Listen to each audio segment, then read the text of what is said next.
मोहब्बत को मिराज बख्शने वाले नबी सल्लल्लाहु अलैहि वसल्लम कभी अबू लहब के घोड़े के साथ साथ चलते हुए फरमा रहे हैं, चचा रुक जाइए, चचा मेरी बात सुन लीजिए, चचा कालू ला इलाहा इल्लल्लाहु तुफलाहु कह दीजिए, अल्लाह एक है, आप फलाह पा जाएंगे। चचा घोड़े को एड़ लगा के दौड़ाता है तो आप भी दौड़ने लगते हैं, यहाँ तक के चचा बस्ती से बाहर दूर तक चला जाता है। नबी सल्लल्लाहु अलैहि वसल्लम हर मुमकिन पीछे तक जाते हैं। कभी हजरत अबू तालिब के सरहाने बैठे हैं, फरमा रहे हैं, चचा मेरे कान में ही इकरार कर लीजिए, ला इलाहा इल्लल्लाह मैं रोजे महशर रब्बे रहमान से कह दूंगा, सिफारिश कर दूंगा। बेताब हैं, बेचैन हैं, तड़प रहे हैं। कभी ताइफ वालों के सताए हुए लहू लहान घर आते हैं, कभी मक्का वाले गले में कपड़ा डाल कर बल देते हुए कसते हैं, कभी सजदे में गए और कमर पर ऊंट की ओजड़ी रख दी जाती है, कभी मक्का के उबाश पीछा करते हैं, आवाजें कसते हैं।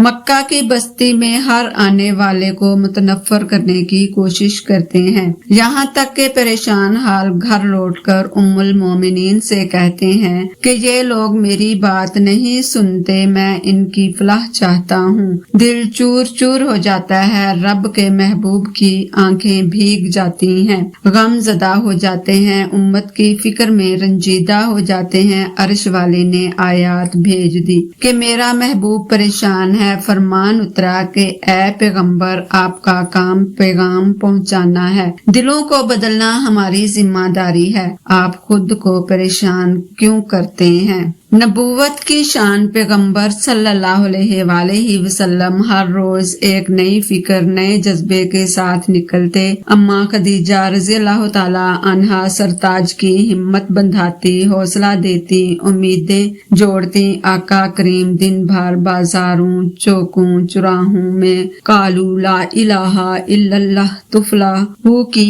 सदाओं से उम्मत को खैर ख्वाही की तरफ बुलाते और रात को मसल्ले पर सजदा करके अर्श वाले से या रब्बे उम्मती या रब उम्मती की मनाजात करते।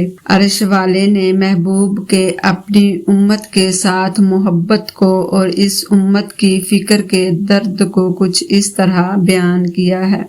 लक़द जाअकुम रसूलुम मन अनफुसिकुम अज़ीज़ुन अलैहि मा अनित्तुम हरीसुन अलैकुम बिल मुमिनीना रऊफ़ुर रहीम। अलबत्ता तहकीक तुम्हारे पास तुम ही में से रसूल आया, इसे तुम्हारी तकलीफ गरा मालूम होती है, तुम्हारी भलाई पर वो हरीस हैं, मोमनों पर नहायत शफकत करने वाले मेहरबान है। फिदा का अबियो उम्मी, आका आप पर हमारे माँ बाप कुर्बान सल्लल्लाहु अलैहि वसल्लम। पल भर को अपने आप को देखकर सोचें तो रूह कांप जाती है कि कायनात के अफजल तरीन बशर हमारी फिक्र में रोते रहे। बस दिल से बेख्तियार मोहब्बत से आका रसूल सल्लल्लाहु अलैहि वसल्लम पर दुरूद पढ़ने लगता है, सलाम भेजने लगता है। रमजानुल मुबारक में बिलखुसूस जुम्मा के दिन दुरूद शरीफ का खास एहतमाम कीजिए, क्योंकि मोहब्बत ही की मुतकाजी होती है।